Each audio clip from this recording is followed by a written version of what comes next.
وما أمروا إلا ليعبدوا إلها واحدا لا إله إلا هو سبحانه عما يشركون.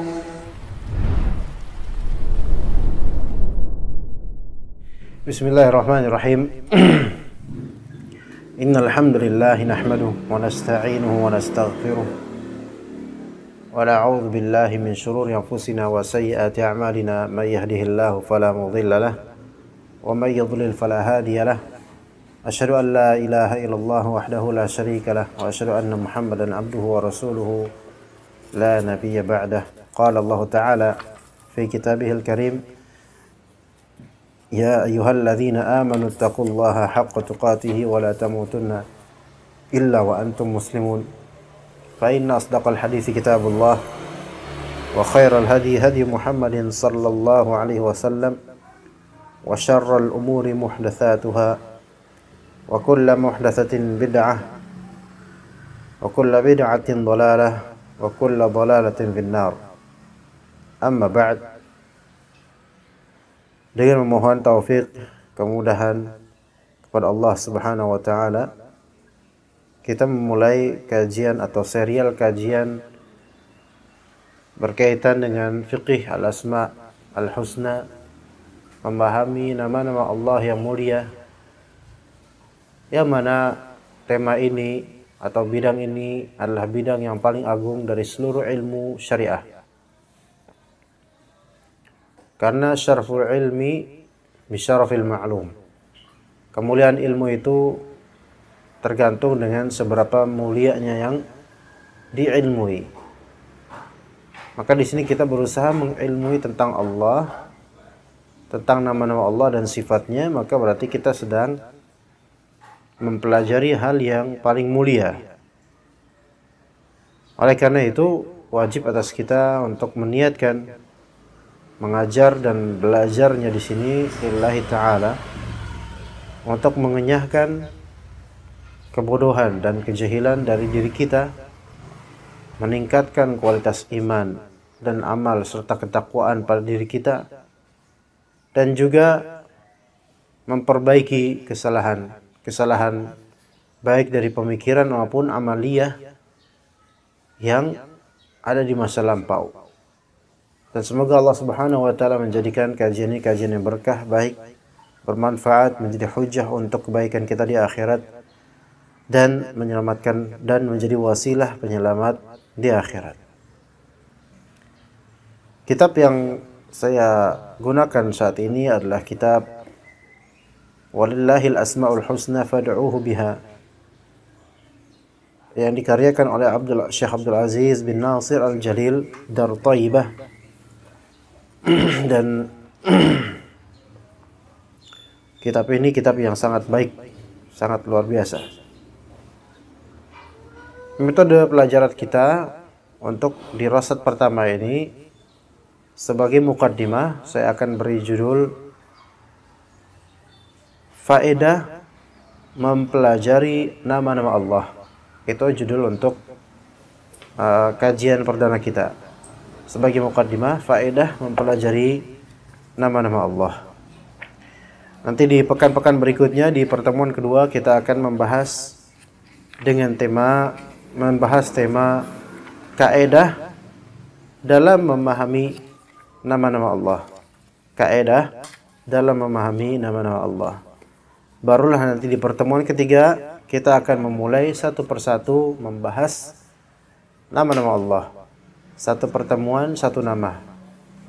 Jadi begitu insyaallah manhaj kita. Jadi pertemuan perdana ini kita akan bahas faedah mempelajari nama-nama Allah. Kemudian nanti berikutnya pekan ketiga bulan depan insyaallah kita akan membahas kaedah dalam memahami nama-nama Allah. Baru nanti pekan keempat kita akan membahas salah satu nama Allah Subhanahu wa taala yang mulia. Ya, begitu. Ya, teman-teman sekalian para ummahat rahimani wa rahimakumullah. Jadi mengilmui nama-nama Allah itu merupakan semulia-mulia ilmu. Karena ilmu tentang nama Allah itu menjadi pondasi tauhid dan ibadah. Ya, dan tauhid kepada Allah itu adalah kewajiban pertama atas seorang akil baligh di dunia ini. Ya. Taib, kita lanjut saja. Berkata Ibnu Qayyim rahimahullah dalam kitab As-Sawa'iq Al-Mursalah. Dalam kitab As-Sawa'iq Al-Mursalah. Kata Ibnu Qayyim rahimahullah, al-maqsud anna al-ilma billahi aslu kulli ilmin. Maksudnya di sini adalah mengilmui tentang Allah itu adalah asas dan asal segala ilmu. Mengilmui tentang Allah adalah asas dan asal segala ilmu. Wa huwa aslu ilmil 'abdi bi sa'adatihi wa kamalih. Dan dia adalah asas ilmunya hamba dengan kebahagiaan dan kesempurnaannya. Wa masalihi dunyahu wa akhiratih. Dan juga demi mencapai maslahat dunia dan juga akhiratnya. Jadi kalau kita mau bahagia dan menjadikan hidup kita itu sempurna dengan sebaik-baiknya, maka hendaknya kita mengilmui asma dan sifat Allah Subhanahu wa taala. Dan kata beliau kemudian, wal jahlu bih mustalzimun lil jahli bi nafsih. Dan jahil akan nama Allah taala melazimkan apa? Melazimkan kebodohan secara zat, kebodohan terhadap dirinya sendiri, wa masalihiha wa kamaliha, dan bodoh tentang maslahat-maslahat untuk diri dan kesempurnaan kehidupannya. Jadi orang yang dia tidak mempelajari nama-nama Allah Subhanahu wa taala, maka sesungguhnya dia sedang berlaku bodoh untuk dirinya sendiri, untuk kehidupannya. Tidak ada kebaikan pada dirinya. Maka dikhawatirkan yang seperti ini, hidupnya ini dikatakan wa mata faqadu dzalika kanu aswa'a halan minal an'am. Dikhawatirkan seperti ini lebih buruk keadaannya dibandingkan dengan al-an'am, yaitu daripada al-an'am, yaitu binatang ternak. Karena binatang ternak di sini kanatil an'am atyabu 'aishin minhum fil 'ajili wa aslama 'aqibatin fil ajil. Binatang-binatang ternak itu lebih baik kehidupannya di dunia dibandingkan mereka daripada orang-orang yang tidak mengenal Allah Subhanahu wa taala.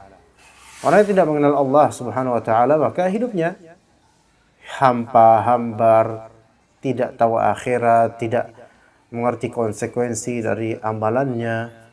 Karena apa yang dia pikirkan, ya itu dia cuma memikirkan dunianya semata. Dan ini sangat berbahaya. Dan lebih selamatlah orang-orang atau binatang-binatang ternak itu dibandingkan dengan manusia yang tidak menggunakan kesempatan untuk memahami nama-nama Allah Subhanahu wa taala. Taib, ilmu pada asalnya, ya yang dimaksud dengan ilmu dalam syariat ini, ilmu billah, ilmu tentang Allah. Pada asalnya itu terbagi menjadi dua, yaitu al-ilmu bihi nafsuh, yaitu ilmu tentang Allah secara zat. Ilmu tentang Allah terbagi menjadi dua, yaitu mengilmui tentang Allahnya, Allah Ta'ala. Dan yang kedua, al-ilmu billahi, yaitu yang kedua al-ilmu bil ahkami syar'iyyah, mengilmui hukum syar'i. Jadi ilmu tentang Allah terbagi menjadi dua. Yang pertama ilmu tentang Allahnya, tentang Dia, dan yang kedua ilmu tentang hukum syariatnya. Ilmu tentang hukum syariat. Maka seseorang jangan sampai dia hanya mengenal hukum-hukum syar'i, mempelajari fikih lebih detail, mempelajari hukum-hukum, tetapi dia tidak tahu apa-apa tentang nama-nama Allah, tidak memiliki kaidah yang berkaitan dengan nama Allah Subhanahu wa taala. Ya, dan kita, ya teman-teman sekalian, insyaallah akan rutin membahas yang pertama, yaitu mengenal Allahnya. Ya, jadi bukan mengenal hukum fikihnya, melainkan mengenal Allah Subhanahu wa taala. Maka akan kita mulai, ya teman-teman sekalian. Seberapa penting sih kita mempelajari nama-nama Allah dan apa faedahnya? Maka akan kita sebutkan di sini sekian faedah dari memahami nama-nama Allah Subhanahu wa taala. Akan kita sebutkan poin per poin insyaallah taala. Ya, jika nanti ada teman-teman memiliki pertanyaan, ya maka bisa langsung diberikan ke admin atau ditulis, nanti bisa tolong dibacakan. Dan pertanyaan tafadhol mau berkaitan dengan apa yang sedang kita bahas atau lainnya selama pertanyaan tersebut relevan dan masih mungkin untuk dijawab. Semoga Allah Ta'ala berikan taufik. Baik, faedah-faedah memahami nama-nama Allah. Yang pertama, inna asyrafa ghayatil muslim wa muntaha talabihi an yafuza biridwanillahi ta'ala wa jannatih. Ya. Yaitu yang pertama, kita ringkasnya aja. Kita ringkas. Faedah memahami asma wa sifat, asma Allah Subhanahu wa taala. Yaitu faedah pertama, menggapai kemenangan dan ridha Allah Subhanahu wa taala. Menggapai kemenangan dan ridha Allah Subhanahu wa taala. Itu faedah. Kenapa begitu? Karena sebaik-baik atau semulia-mulia tujuan orang muslim dan tujuan atau puncak yang paling tinggi untuk digapai oleh orang muslim adalah bisa menang di akhirat, beruntung di akhirat dengan keridhaan dari Allah Subhanahu wa taala dan surganya Allah Subhanahu wa taala. Di surga nanti dia akan mendapatkan atau menikmati memandang Allah, memandang wajah Allah Dzul Jalal wal Ikram di akhirat nanti. Ya. Namun pencapaian seperti ini sampai ke surga dan menikmati memandang wajah Allah, pencapaian ini tidak akan bisa terwujud kecuali dengan taufik dari Allah ketika masih hidup di dunia. Nah, taufik dari Allah tersebut berupa apa? Allah Ta'ala memberi taufik keimanan, ketaatan, menjauhi maksiat.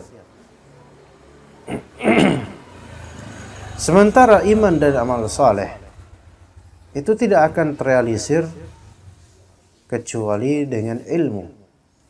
Kenapa? Iman dan amal soleh tidak terrealisir kecuali dengan ilmu, karena pada dasarnya ilmu itu harus terwujud sebelum perkataan dan perbuatan. Ilmu itu harus terwujud sebelum perkataan dan perbuatan. Jangan dibalik, perkataan dulu dan perbuatan dulu baru kemudian ilmu, baru kemudian cari tahu. Enggak. Ya. Tidak. Ilmunya dulu. Ya, ilmunya dulu. Maka kata Allah Subhanahu wa taala, "Innama yakhsyallaha min ibadihil ulama." Sesungguhnya yang takut akan Allah dari hamba-hambanya yaitu para ulama. Karena mereka memiliki ilmu, maka mereka takut pada Allah, dan dengan takut pada Allah mereka pun beramal dan berucap baik. Dan dengan sebab iman dan amal tersebut mereka mendapatkan kemenangan di akhirat dan juga surga. Kenikmatan dan kelezatan di surga itu berarti awal sebabnya adalah ilmu. Ya. Dan ketika kita tahu puncak kelezatan tersebut di akhirat tidak akan sampai padanya kecuali dengan ilmu, maka coba kita lihat apa sih ilmu yang paling mulia untuk bisa menyelamatkan kita di akhirat dan meninggikan derajat kita di sana, yaitu ilmu tentang Asmaul Husna, tentang nama-nama Allah yang mulia. Ajaibnya, banyak dari kita itu lebih kepo, lebih ingin tahu tentang nama-nama makhluk, tentang fulan dan fulana, tentang artis ini, artis itu. Bahkan sebagian dari ummahat lebih memihak untuk mengetahui kabar-kabari, gosip, dan semisalnya. Maka sungguh ini kemunkaran dan penyimpangan. Pada hakikatnya semua insan perlu mengetahui nama-nama Allah dan konsekuensi dari pengetahuan tersebut sehingga bisa menggapai yang terbaik untuk kehidupan dunia dan akhirat. Tapi itu yang pertama. Yang pertama berarti apa? Yang pertama di antara faedah yang pertama yaitu menggapai kenikmatan, menggapai kemenangan, ridha Allah, surga, dan kenikmatan memandang wajahnya dengan sebab mengilmui nama-nama Allah. Yang kedua, di antara faedah atau keutamaannya, ilmu tentang asma Allah adalah asas seluruh ilmu dan asas keimanan. Ilmu tentang nama-nama Allah ya adalah asas seluruh ilmu dan asas keimanan. Ya, ilmu tentang nama-nama Allah adalah asas seluruh ilmu dan asas keimanan. Ini yang dikatakan oleh Ibnu Qayyim al-Jauziyah, "Innal ilma bi asma'illahil husna aslun lil ilmi bi kulli ma'lum." Ya, jadi ilmu terhadap nama Allah yang mulia adalah asal, ya, asas untuk ilmu dengan segala hal yang diketahui. Bahkan mengetahui makhluk sekalipun. Ilmu yang mempelajari makhluk seperti biologi, seharusnya didasarilah ilmu biologi tersebut dengan ilmu asma wa sifat. Kalau misalnya kita adalah orang yang spesialis di bidang reptil, maka coba dasarkan ilmu tentang reptil tersebut didasari dengan apa? Didasari dengan ilmu tentang penciptanya. Itu akan mengukir keindahan dalam belajar, sehingga dia melihat efek dari kemahakuasaan dan keagungan Allah Subhanahu wa taala. Bahkan ilmu tentang memasak, ilmu memasak. Coba dijadikan ilmu tentang memasak itu di antara dasar dan pondasinya adalah ilmu tentang Allah. Maka ketika dia masak atau dia mengumpulkan bahan-bahan masakan, dia mengingat siapa pencipta seluruh bahan ini, dari mana didapatkan, dan bagaimana kuasa Allah Subhanahu wa taala terhadap seluruh bahan ini, sampai harganya pun Allah yang atur dari takdir. Itu gimana gak enak kalau misalnya kita punya ilmu tentang nama Allah, tapi kita juga punya ilmu tentang dunia. Bahkan Ya, jadi bisa nggak kita faedahnya jadikan ilmu tentang nama-nama Allah sebagai asas untuk seluruh ilmu yang kita miliki. Contoh, ibu-ibu, kalau misalnya naik harga barang atau harga sembako naik, pasti ya ada rasa tertentu ya.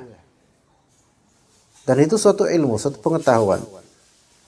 Misal minyak goreng harganya dimurahin 14.000, tapi kemudian melonjak tiba-tiba 20.000. Mengetahui minyak goreng seharga itu, maka coba dasarkan dan pondasikan pengetahuan itu dengan beberapa nama Allah Subhanahu wa taala, Al-Khaliq, Al-Mudabbir, yang Maha menciptakan dan yang Maha mengatur. Yang menciptakan minyak goreng adalah Allah. Yang mengatur keberadaannya, ketiadaannya, kejarangannya, melimpahnya sampai harganya adalah Allah. Kira-kira kalau di antara ummahat atau ibu-ibu berprinsip seperti itu, ngomong seperti itu ke tetangga, ibu-ibu lainnya, langsung dipanggil ustazah. Kenapa? Karena jarang sekali ibu-ibu atau bapak-bapak yang berani mengucapkan seperti itu dan kepikiran ke Allah Ta'ala ketika melihat fenomena minyak goreng. Ya. Ya, jadi semua ini, segala pengetahuan kita itu kalau bisa diikat dengan pondasi atau didasari dengan pondasi mengenal nama Allah Subhanahu wa taala. Itu baru saya sebutkan tadi dua nama, Khaliq dan Mudabbir. Khaliq itu adalah pencipta, Mudabbir itu adalah pengatur. Ya. Maka ilmu tentang nama Allah ini gak bisa diremehkan.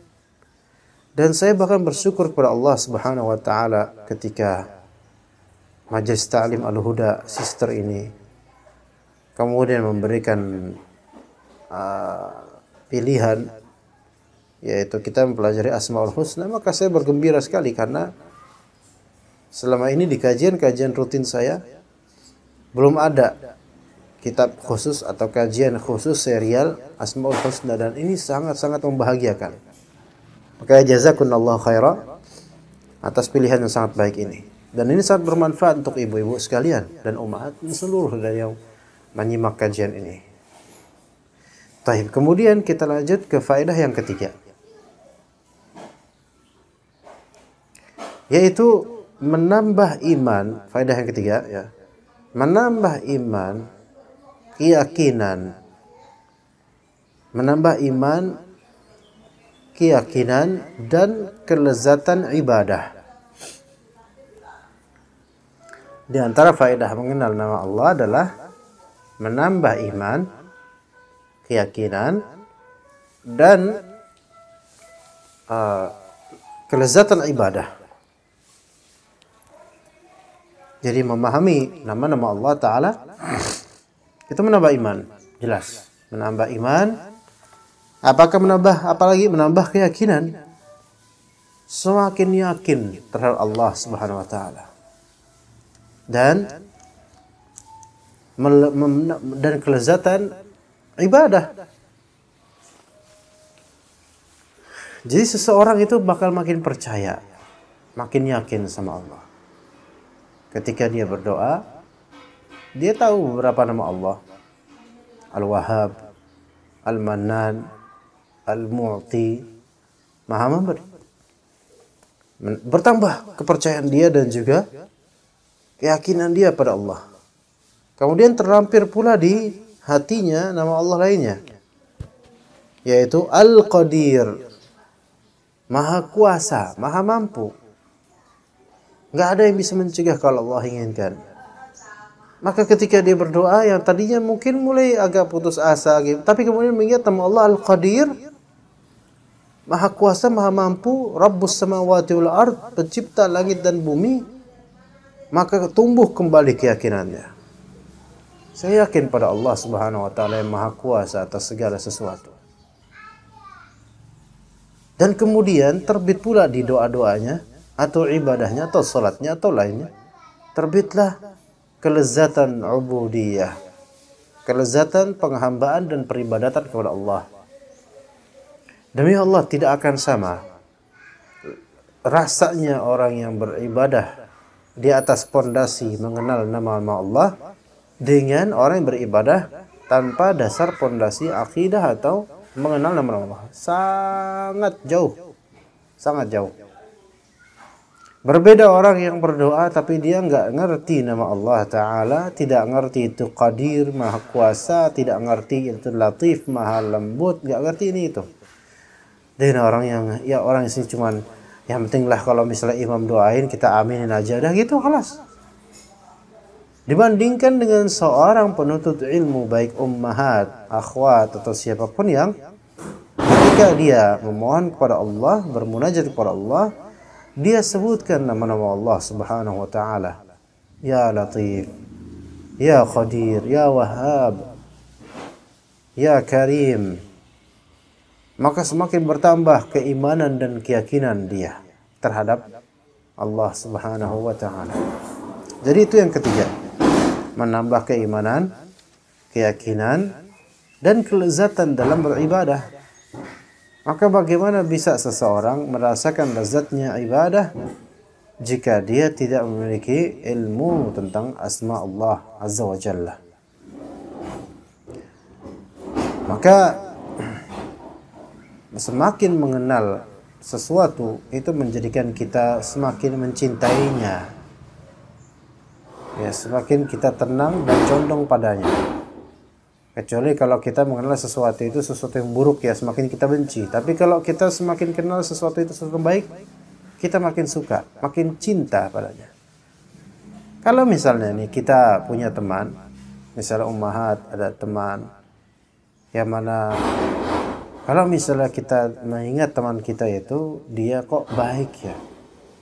Kalau ingat dia tuh rasanya tuh seneng gitu, kebaikannya tuh terkenang gitu. Kemudian dikabarin sama orang lain bahwasanya dia itu juga ada kebaikan lain yang belum kita ketahui. Misalnya ternyata di samping dia murah senyum, dia juga dermawan loh. Oh, makin senang kita ketika mengetahui di antara sifat dia, karakter dia dermawan. Ternyata ada teman kita lainnya mengatakan bahwasanya selain dia dermawan dan murah senyum, dia juga bakti sama orang tua. Makin senang kita, masya Allah ini berkah sekali ini orang misalnya, ya. Maka ketika kita mengingat dia, merasakan adanya kelezatan memori dan perasaan. Dikatakan oleh sebagian penyair, wa ma dzaka ta'mul 'aishi man lam yakun lahu habibun ilaihi yatma'innu wa yaskun. Tidak akan seseorang itu merasakan rasanya kecapan kehidupan. Tidak akan merasakan rasanya kehidupan selama belum punya habib, belum punya pihak yang dicintai, yang yatma'innu ilaihi wa yaskun, yang condong kepadanya dan tenang dengannya. Jadi selama belum punya kekasih maka belum tenang. Maka kehidupan yang baik, kehidupan yang bermanfaat, kehidupan yang menjadi qurratu ain bagi seseorang, ketenangannya, kecontongannya itu kepada Al-Habib Al-Awwal, cinta pertama. Itu disebutkan oleh para ulama. Ya, silahkan kamu mencintai berapa banyak orang, tetapi kamu pun akan rujuk kembali ke cinta pertama. Ya. Nah, sekarang jadikanlah Allah Subhanahu wa taala sebagai cinta pertama kita untuk kita mengenalnya, kita menyebut nama-namanya di doa kita, kita memaknai makna nama-namanya dan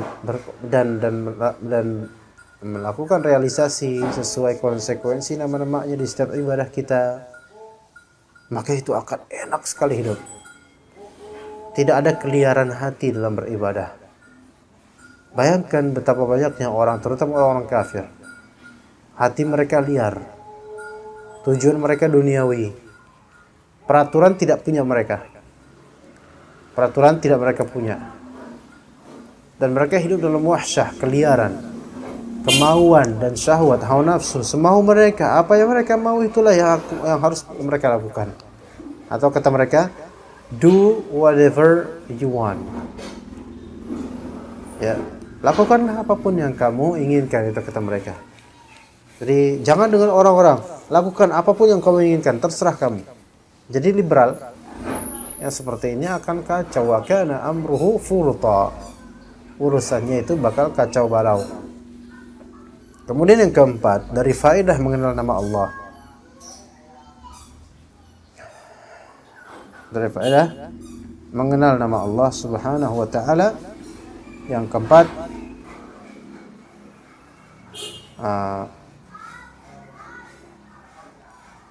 pengaruh yang besar terhadap ibadah lahir batin. Adanya pengaruh yang besar terhadap ibadah lahir batin. Jadi mengenal Allah Ta'ala memberikan efek dan pengaruh yang besar terhadap ibadah lahir dan batin. Ya, ibadah zahir seperti sholat, maka akan memberikan efek yang besar terhadap kekhusyuan sholatnya seseorang. Begitu pula dengan ibadah yang batin, seperti zikir qalbu. Seperti zikir qalbu. Seseorang boleh saja dia memikirkan apa-apa yang menjadi penciptaan Allah Ta'ala di langit dan bumi. Kata Allah Subhanahu wa Ta'ala, "Inna fi khalqis samawati wal ardi wa ikhtilafil laili wan nahar la ayatil lil albab." Penciptaan langit dan bumi, perbedaan siang dan malam itu menjadi tanda-tanda kekuasaan Allah bagi orang-orang yang berpikir, bagi orang yang punya otak. Itu yang mentadaburi itu siapa? Yaitu orang yang memahami nama-nama Allah dan sifatnya. Sehingga ibadah qalbiyah batinah, ibadah qalbu yang ada di batin ini betul-betul kuat ketika dia melihat malam dan siang dan penciptaan langit dan bumi. Dia senang dengan itu. Berbeda dengan orang yang tidak memiliki pengetahuan tentang nama Allah Ta'ala. Dan itu kebanyakan orang seperti itu. Ketika mereka melihat alam semesta, mereka mengucapkan kalimat-kalimat yang tidak ada nafas ibadah dan zikirnya. Mereka bilang gokil lah, mereka bilang dahsyat lah. Sebagian cuma bisa gila, keren, dan seterusnya. Kalimat-kalimat yang tidak ada nafas ibadah dan zikirnya. Na'udzubillah min dzalik. Bandingkan dengan orang yang memiliki pengetahuan tentang nama Allah. Ketika dia melihatnya, mengatakan, Masya Allah, Tabarakallah, Subhanallah, La hawla wa la quwata illa billah. Atau kalimat-kalimat semisal. Ajaibnya kalau sekarang siapapun orang awam di antara kita yang mengucapkan itu di tengah-tengah orang pada umumnya, ketika melihat sesuatu yang menunjukkan, Masya Allah, itu kita akan dikira alim. Bahkan dikira ustadz atau ustadzah hanya karena mengucapkan kalimat tersebut. Saking apa? Saking ghurabanya, saking asingnya orang-orang yang betul-betul mengenal Allah Ta'ala. Baik. Kemudian di antara faedahnya yang kelima, memahami asma sifat asma Allah Ta'ala, yaitu adanya efek terhadap keselamatan qalbu dan akhlak. Ya, adanya efek terhadap keselamatan qalbu dan akhlak. Jadi qalbunya selamat, akhlaknya pun selamat. Ya, karena apa? Karena dia memiliki perbendaharaan pengetahuan terhadap nama-nama Allah Ta'ala. Dan tercermin pula di akhlaknya karena dia mengamalkan konsekuensi dari nama-nama Allah Subhanahu wa Ta'ala.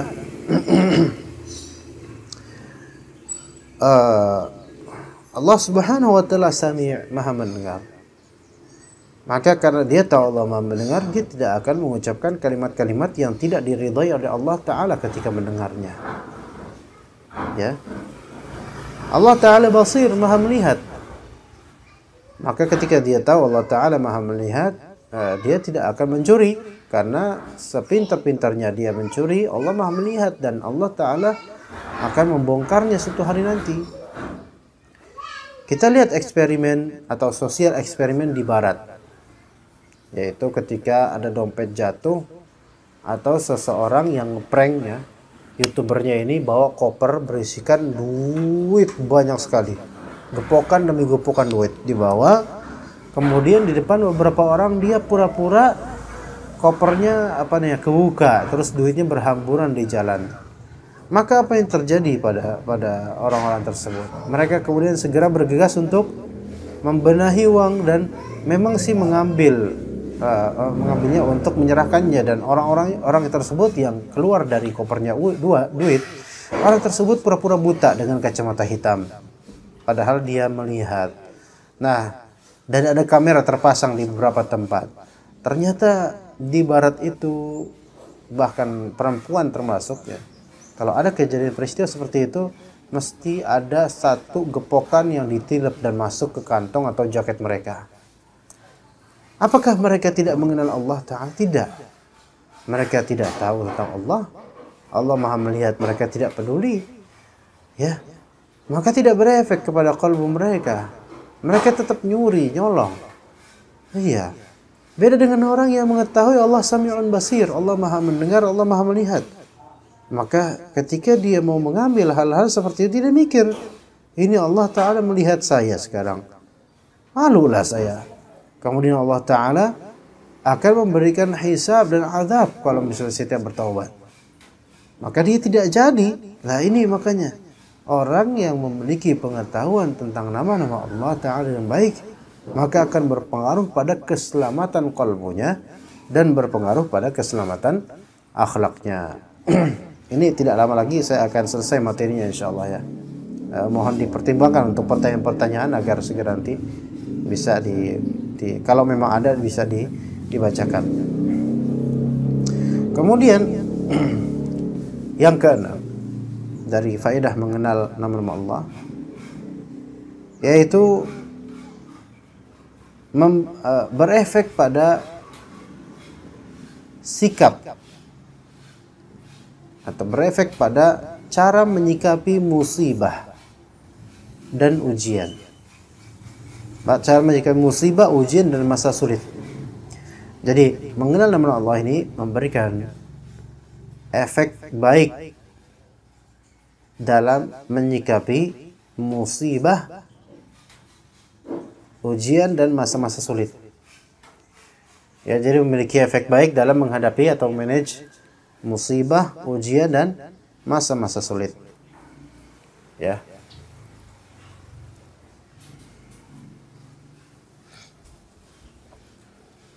Jangan seperti di sinetron ya.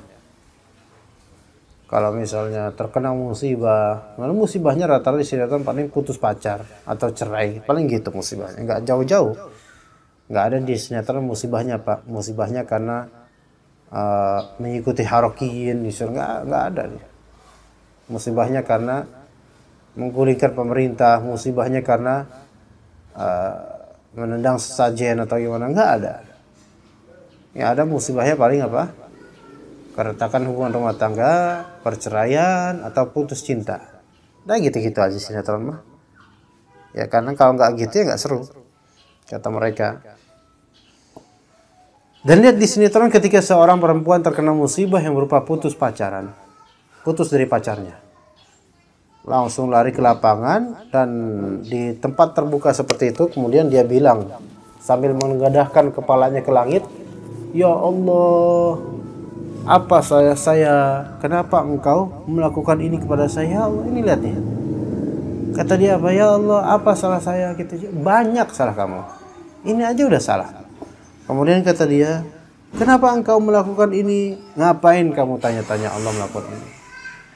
Allah Subhanahu wa taala mentakdirkan adanya musibah, ujian dan masa sulit itu berhikmah, memiliki kebijaksanaan.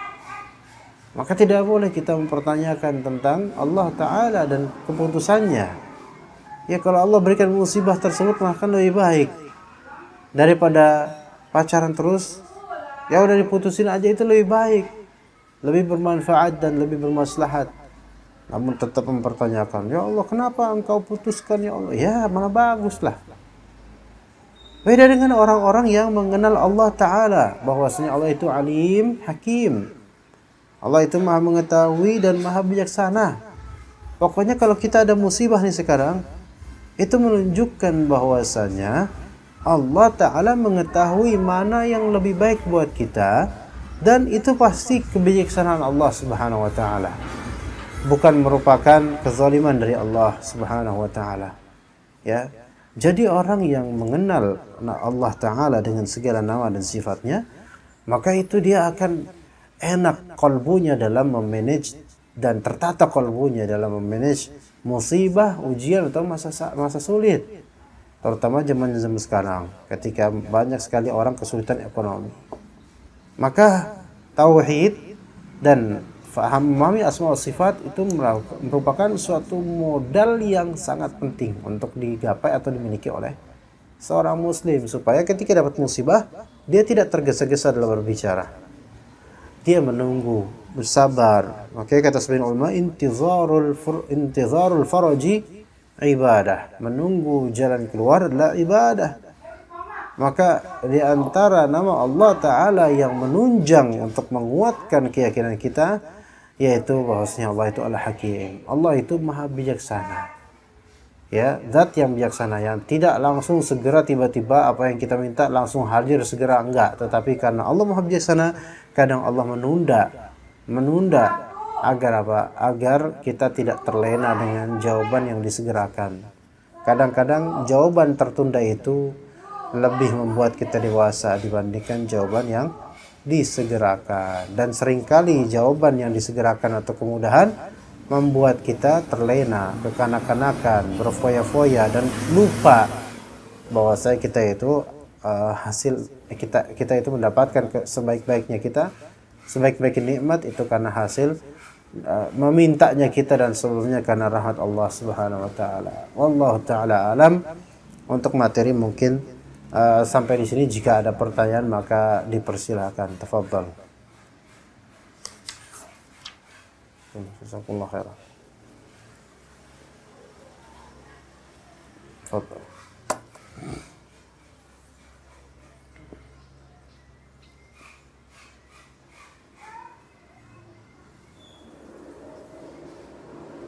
Ya.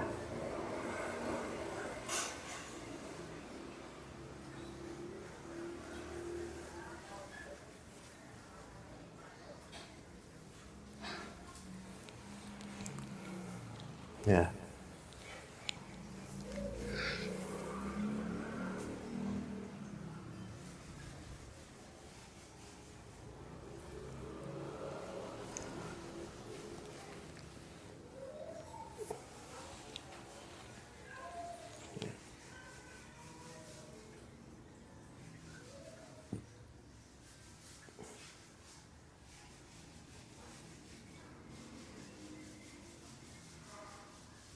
Ya.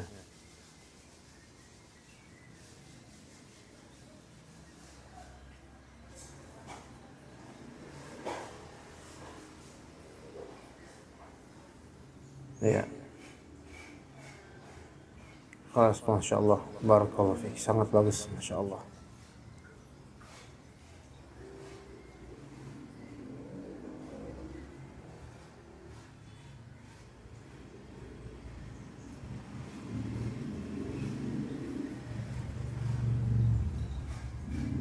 Tafadhal.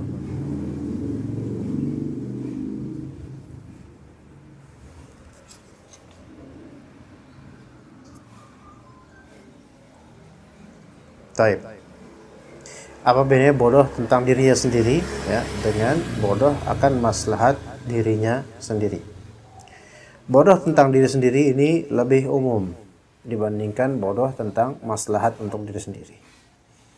Ya, karena kadang-kadang orang bodoh tentang diri sendiri bisa diantara contohnya yaitu di cabangnya adalah tidak mengetahui aibnya, tidak mengetahui aibnya sendiri, ya. Baik aib di sini berupa kekurangan fisik, baik aib di sini berupa kekurangan akhlak, atau aib di sini adalah dosa-dosa lampau atau bahkan dosa sekarang yang sedang dikerjakan. Ya, kadang-kadang atau seringkali manusia itu bodoh akan dirinya sendiri, yaitu tentang aib dirinya, baik fisik maupun makna, baik berupa penampakan ataupun amalan, baik sesuatu yang tampak maupun sesuatu yang batin. Kadang-kadang seorang manusia tidak menyadari bahwasanya dirinya itu tukang hasad. Kadang-kadang manusia tidak menyadari bahwasanya dirinya tukang ghibah.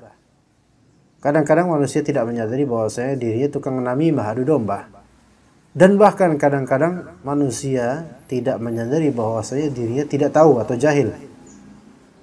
Kadang-kadang manusia tidak tahu bahwasanya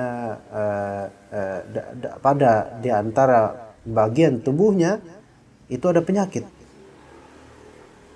Jadi bodoh tentang diri ini sangat luas, baik secara fisik maupun karakter atau maknawi ataupun tentang amalan dan dosa.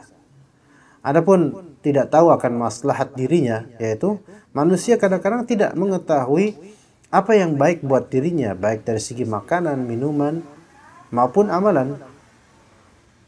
Atau tidak mengetahui perbuatan apa yang lebih layak untuk dia lakukan sekarang, yang bermaslahat untuk masa depan. Dia tidak tahu.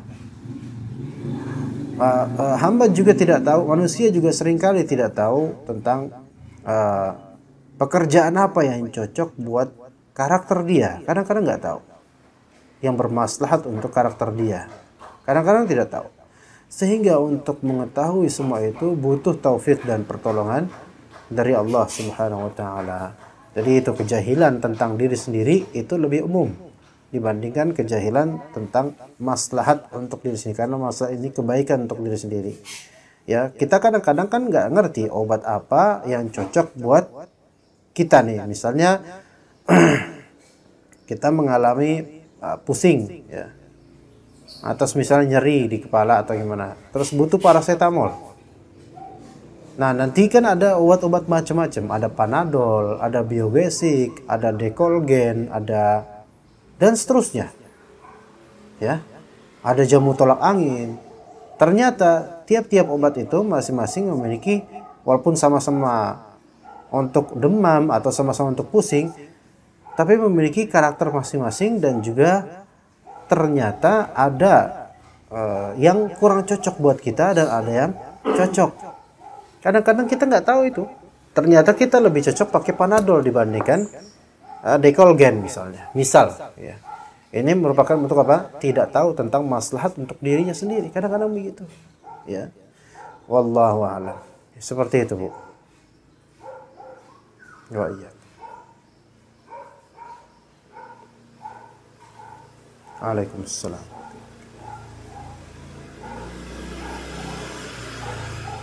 Ya.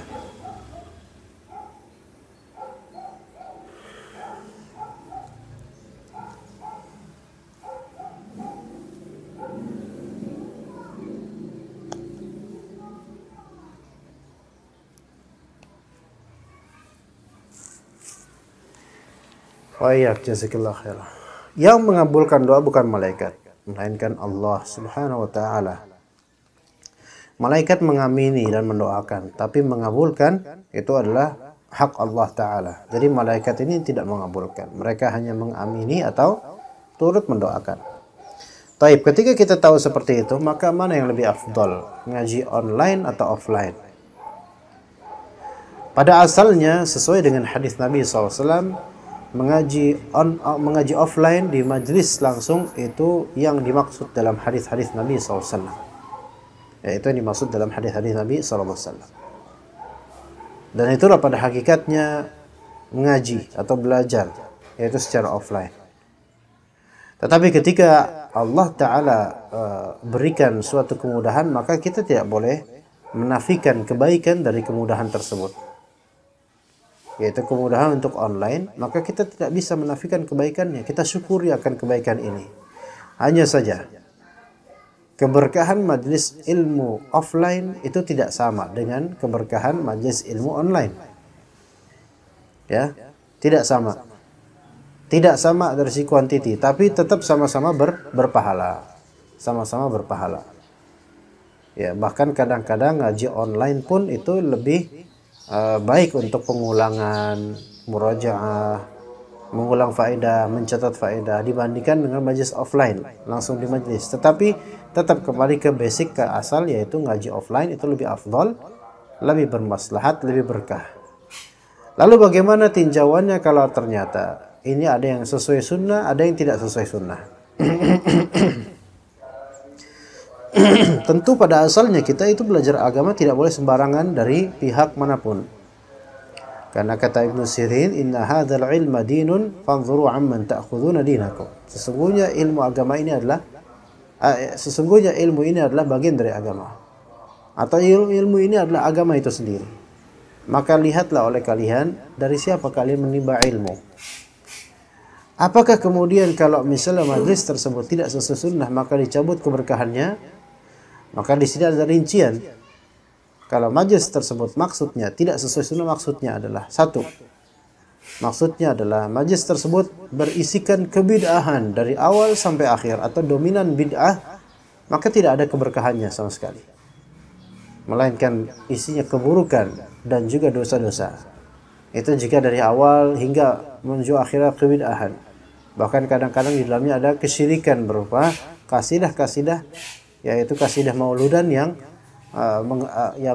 meminta syafaat dari Nabi SAW selama di dunia ini. Maka ini adalah kesyirikan. Maka tidak ada keberkahan padanya. Ada pula kemudian majelis yang tidak sesuai sunnah, ya. Namun ini disebabkan ustadznya pernah salah dalam suatu prinsip dalam akidah sunnah misalnya, ya. Kemudian ustadz ini mengajar. Nah, mengajar ini disesuaikan dengan kebid'ahan yang ada pada dirinya. Kalau ternyata di dalam pengajarannya ini, walaupun dia ustadz yang tidak disebut ustadz sunnah, melainkan memiliki kebid'ahan, kalau dalam pengajarannya ini dia mungkin benar semua dan tidak ada pelencengan, tidak ada kesalahan, maka alhamdulillah memiliki keberkahan, walaupun tidak disebut ustadz sunnah. Jadi keberkahan itu bukan di label, bukan barometernya di label. Mau dia disebut ustadz sunnah atau ustadz yang dikeluarkan dari barisan ustadz sunnah atau apalah itu namanya, ala kulli hal barometernya bukan di situ. Tapi Allah Ta'ala lebih mengetahui siapa hambanya yang bertakwa. Ya tentu ya sebagai talib atau talibah kita itu ya jangan neko-neko lah. Nggak usah memberanikan diri untuk ngaji di kajian-kajian yang kita ketahui da'inya ini menyimpang dari akidah sunnah atau menyimpang dari poin-poin dasar dalam ilmu sunnah. Ya seperti dia itu ahlul bid'ah, atau mungkin dia itu adalah orang yang suka memprovokasikan orang-orang untuk membenci penguasa muslim. Makanya seperti ini tidak layak untuk kita hadiri baik offline maupun online. Mendengar pun jangan. Tetapi ketika ustaz-ustaz seperti ini mungkin mengajarkan sesuatu yang berfaedah dan tidak ada kaitannya dengan penyelisihannya, maka insya Allah tetap memiliki keberkahan. Karena dikatakan oleh para ulama, disebutkan oleh Syekh Sulaiman Ar-Ruhaili dalam syarah beliau terhadap risalah Ibn Qayyim Al-Jauziyah ila ahadi ikhwanih, beliau menyebutkan bahwasanya aslul muslimi fihi barakah. Asalnya seorang muslim di dalamnya terdapat keberkahan, yaitu keberkahan Islam. Jadi kita tidak boleh mencabut adanya keberkahan dalam orang muslim, walaupun dia mungkin dai bid'ah, tapi boleh jadi suatu kala dia itu membuat sesuatu yang berkah. Hanya saja sebagai kita menuntut ilmu, tidak menuntut ilmu dari ahli bid'ah atau dai-dai yang menyimpang, apalagi dai-dai politik, dai-dai orator, dai-dai konspirasi, maka yang seperti itu dikhawatirkan tercabut keberkahannya, walaupun mereka masih muslim yang memiliki keberkahan keislaman mereka. Wallahu a'lam.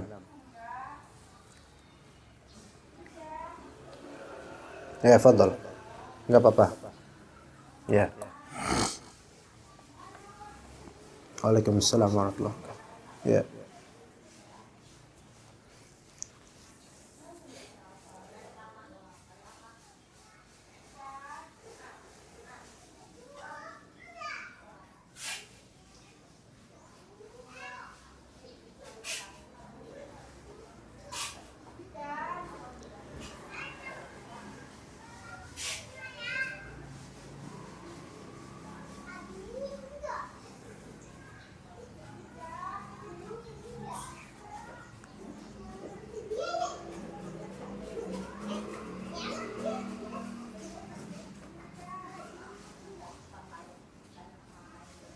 Taib.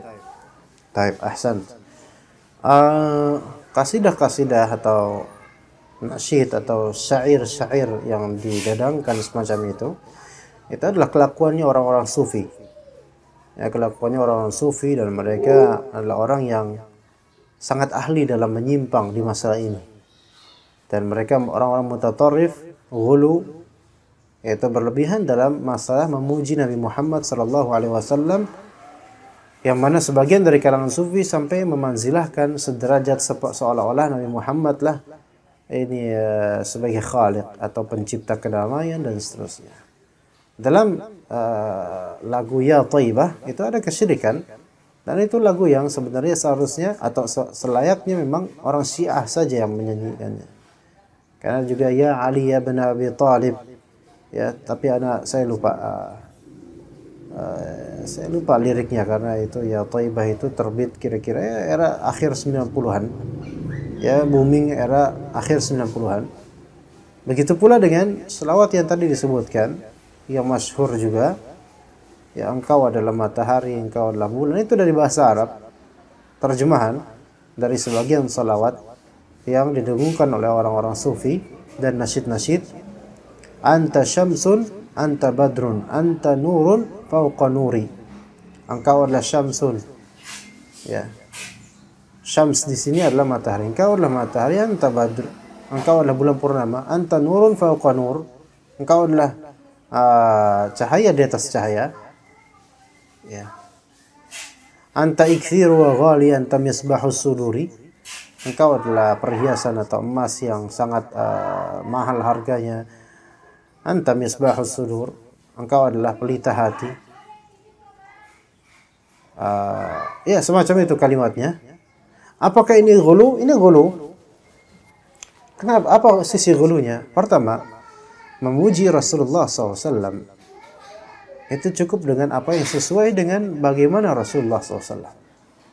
Tidak perlu kemudian kita katakan beliau adalah matahari, beliau adalah bulan, beliau adalah cahaya di atas cahaya, kemudian beliau adalah pelita hati, penerang hati. Allahul musta'an. Kemudian apakah ada sisi syiriknya di sini? Wallahu alam, bisa ada, bisa tidak, tergantung dengan maksud dari kalimat-kalimat tersebut. Di antara kalimat anta misbahus sudur, engkau adalah pelita hati. Kalau misalnya maksudnya adalah ketika kita lagi galau, ketika kita kemudian Rasulullah SAW lah yang kemudian menjernihkan hati kita, maka jelas ini syirik akbar. Ya, kalau kita misalnya lagi mungkin galau, mungkin kita lagi kesulitan, kemudian kita memohon, ya Rasulullah, anta misbahus sudur. Wahai Rasulullah, engkau penerang hati saya. Ada perasaan ingin meminta kepada Rasulullah untuk menerangkan hati kita, maka ini syirik akbar. Ini keluar dari keislaman. Walaupun itu kepada Rasulullah, ya kepada Rasulullah. Karena Rasulullah SAW qad mat. Yaitu telah wafat. Beliau telah wafat alaihi salatu wassalam. Dan beliau tidak punya kemampuan untuk hal tersebut. Karena hal tersebut hanya dimampu oleh Allah Subhanahu wa ta'ala. Allah lah yang memberikan pelita di hati kita. Allah lah yang menerangkan perjalanan kita. Rasulullah SAW telah wafat dan kita hanya diwajibkan untuk apa? Mengikuti sunnahnya Nabi SAW. Jadi kalimat-kalimat tersebut adalah berasal dari syair-syair atau nasyid-nasyid dan selawatan oleh orang-orang sufi, dipopulerkan di beberapa grup nasyid. Maka yang sebenarnya haram untuk didendangkan dan semisalnya. Ya seperti itu, wallahu a'lam.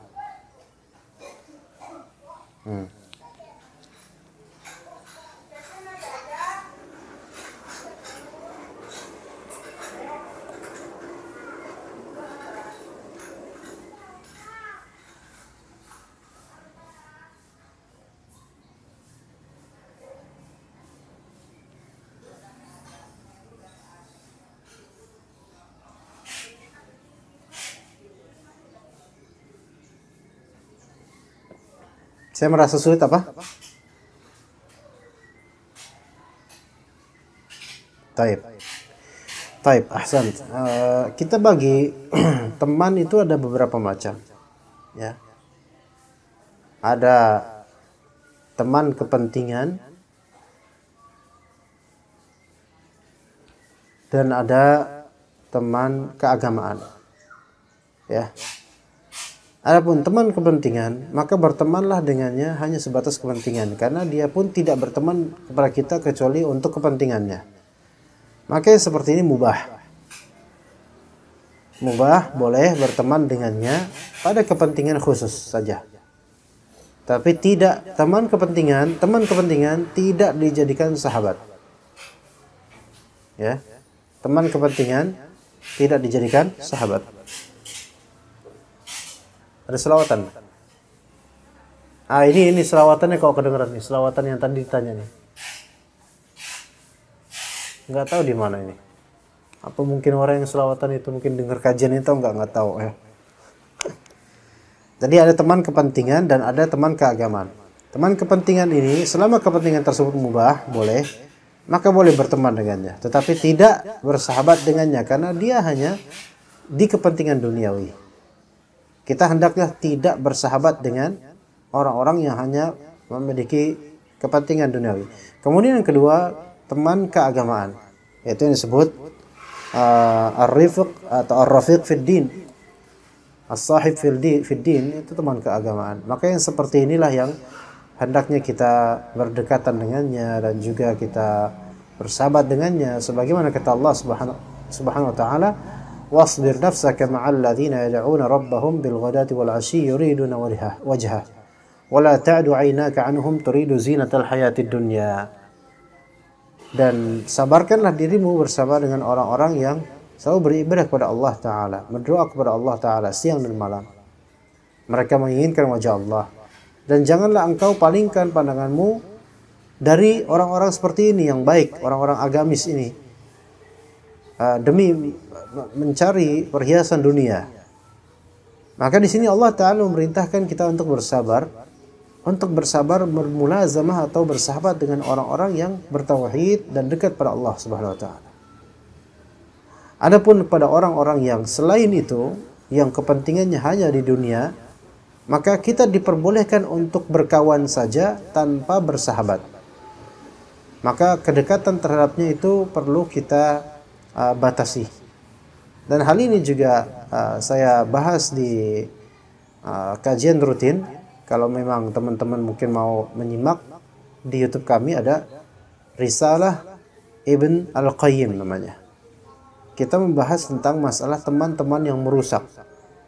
Ya, teman-teman yang merusak, menghabiskan waktu itu ada di kajian itu. Baru berapa minggu kajiannya. Kalau tidak salah sudah ada 3 serial yang bisa dimanfaatkan insyaallah di channel saya, alhamdulillah.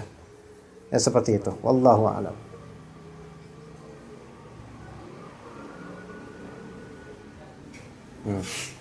Ya. Ya, fadhal.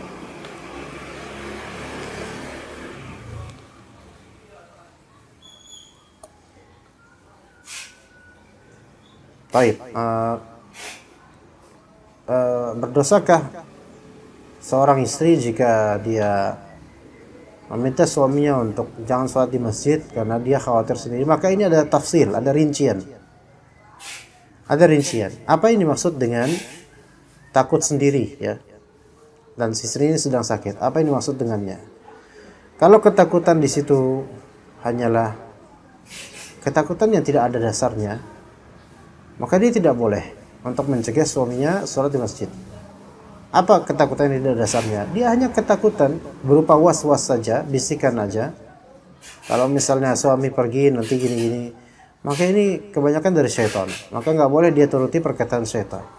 Dan ini merupakan khutwatus syaitan untuk memberikan was-was. Qul a'udzu birabbin nas, malikin nas, ilahin nas, min syarril waswasil khannas. Dari kewaswasan yang khannas, yang bolak-balik ya. Alladzi waswisu fi sudurin nas, yang memberikan was-was di dada manusia, minal jinnati wan nas. Taib, jangan sampai istri ini memberikan was-was juga pada suaminya. Kalau misalnya suami sholat berjamaah, maka dia akan apa? Menderita atau apa. Kalau ini was-was yang tidak ada juntrungannya, tidak ada buktinya, tidak konkret, hanya sebatas bisikan, maka tidak boleh. Tidak boleh. Baik. Adapun rincian kedua, kalau misalnya kekhawatiran tersebut memang terbukti, atau secara ghalib, secara dominan dan secara pandangan yang kuat, bahwasanya dia sangat membutuhkan adanya orang di dekatnya untuk membantunya untuk berdiri atau apa dan seterusnya, sementara dia sendirian dan dikhawatirkan penyakitnya nambah, maka yang seperti ini diperbolehkan ya untuk menahan suami jangan dulu ke masjid. Ya boleh seperti ini. Jadi ya, dalam beberapa konteks diperbolehkan karena darurat. Ya mungkin tidak ada lagi yang menemani dan kemudian penyakitnya sangat parah dan mungkin nanti butuh pengubahan infus misalnya, penggantian infus sehingga harus ada orang yang menunggu misalnya, maka yang seperti ini tidak masalah. Jadi ini adalah hal-hal yang zahir, yang tampak, yang maklum, dan juga kalaupun tidak terlihat alasan-alasan tersebut, melainkan alasan tersebut mestilah alasan yang kuat dan logis atau medis, maka itu diperbolehkan. Adapun kalau cuman takut sendiri, nanti ada suara ini, suara itu, maka ini tidak boleh diturutkan. Tidak boleh diturutkan kecuali telah terbukti beberapa kali kalau ditinggal suami dia kesurupan. Kalau ditinggal suami dia kesurupan, maka ini diperbolehkan suami untuk tidak sholat di masjid terlebih dahulu, ya, demi mencegah mafsadat, ya. Wallahu a'lam. Seperti itu.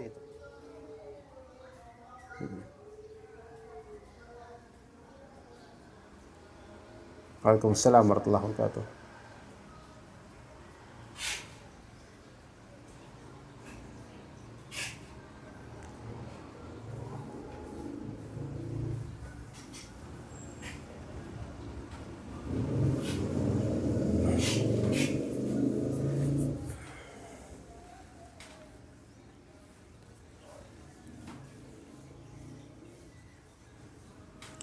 Taib, barakallahu fiik. Ya, apakah ini termasuk tolong menolong dalam keburukan ketika misal punya tetangga Chinese dan dia habis belanja untuk membeli perlengkapan untuk perayaan kufurnya, namun ada barang yang jatuh kemudian kita ambil dan kita pungut dan kita kasih ke orangnya, ya. Maka apakah ini termasuk tolong menolong dalam keburukan? Wallahu alam. Zahir dari perbuatan ini perbuatan baik. Dan ini bukan tolong menolong dalam keburukan selama kita tidak bisa memastikan apakah barang yang jatuh itu pasti buat perayaan tersebut atau tidak. Kita tidak bisa memastikan. Adapun kalau misalnya sudah jelas-jelas kita pastikan bahwasanya ini barang notabene-nya betul-betul untuk perayaan, maka tidak boleh. Kita biarin aja kelas. Nah, ya gitu ya. Adapun kalau misalnya barang ini adalah barang yang sifatnya yaitu umum, ya, untuk bisa digunakan untuk kegiatan apapun atau occasion apapun atau makanan manapun, maka nggak masalah. Seperti misalnya jatuh darinya tepung atau terigu misalnya, dan kita tahu dia itu belanja dalam rangka untuk membekali perayaan. Nah, tepung atau terigu atau semisalnya atau telur atau semisalnya itu adalah makanan yang untuk sejuta umat, ya. Jadi semua orang juga memakannya. Tidak identik dengan perayaan orang kafir. Ya. Jadi itu boleh. Nggak masalah insyaallah. Walaupun kita tahu dia itu habis belanja untuk membekali perayaan kafir. Ya. Adapun kalau misalnya benda tersebut yang jatuh itu adalah yang identik dengan kemunkaran perayaan orang kafir dan semisalnya, maka tidak boleh. Contoh misalnya yang jatuh adalah DVD yang berisikan lagu-lagu Natal, maka nggak boleh kita pungut. Maksudnya kita kembalikan ini nggak boleh, karena kita sudah tahu ini pasti untuk perayaan atau semisalnya. Secara zat kita sudah tahu. Atau telur-telur buatan Easter untuk perayaan Easter misalnya di Nasrani, dan tertulis di situ memang telur-telur ini dikhususkan untuk perayaan Easter misalnya, maka ini juga tidak boleh. Atau candy Natal, permen Natal, tampak di kemasan tersebut ini candy Natal misalnya, maka nggak boleh kita kembalikan gini, nggak boleh. Tapi kalau cuma tepung, terigu, apalagi pampers, ya itu nggak ada hubungannya dengan perayaan. Maka dilihat dari apa bendanya. Ya, tadi tidak disebutkan bendanya apa, jadi ya saya rinci seperti itu. Silahkan direfleksikan saja dengan kejadian. Wallahu a'lam.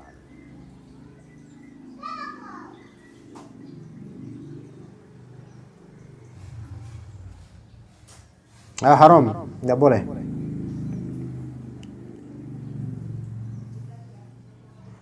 Atau ya cukup taubat aja, cukup taubat aja. Jadi kalau karena nggak tahu maka cukup taubat, ya, ya istighfar, minta ampun sama Allah. Maka Allah Taala Tawwabur Rahim, Maha Pengampun insyaallah. Ya, lain kali jangan, ya, begitu. Diemin aja. Tapi jangan ditendang juga, ntar jadi kasus kayak di Lumajang nanti, ya. Taib.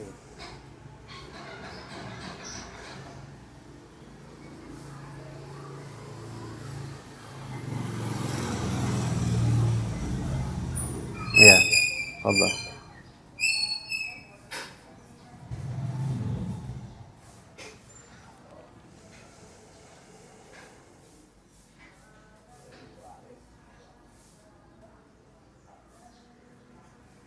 Taib, terjemahnya tidak ada. Dalam bahasa Arab judulnya Walillahil Asmaul Husna fad'uuhu biha.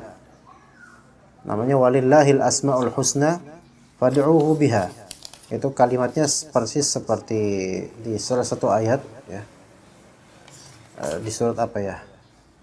Pokoknya Walillahil Asmaul Husna fad'uuhu biha. Sebenarnya saya mau kitab fikih doa dan fikih Asmaul Husna sekarang Syekh Abdul Razak ada terjemahannya. Hanya saja sebenarnya untuk kitab fikih Asmaul Husna yang itu atau yang ini, kalau kita baca itu insya Allah paham sendiri, ya gitu. Dan juga terlalu panjang. Makanya saya memilih metodologi kita itu sebaiknya meringkas dari kitab Walillahil Asmaul Husna fad'uuhu biha ini. Tidak ada terjemahannya, hanya bahasa Arab, ya. Maka mungkin ummahat yang mungkin berkenan untuk menyimak, cukuplah dia menyimak sambil mencatat saja, sehingga tidak melazimkan diri dengan buku buku ini dan buku lainnya. Tapi jika ada buku yang bagus, ya tentu fikih Asmaul Husna karya Syekh Abdul Razak itu sangat baik, ya, sangat baik. Ya begitu, wallahu a'lam. Oh iya.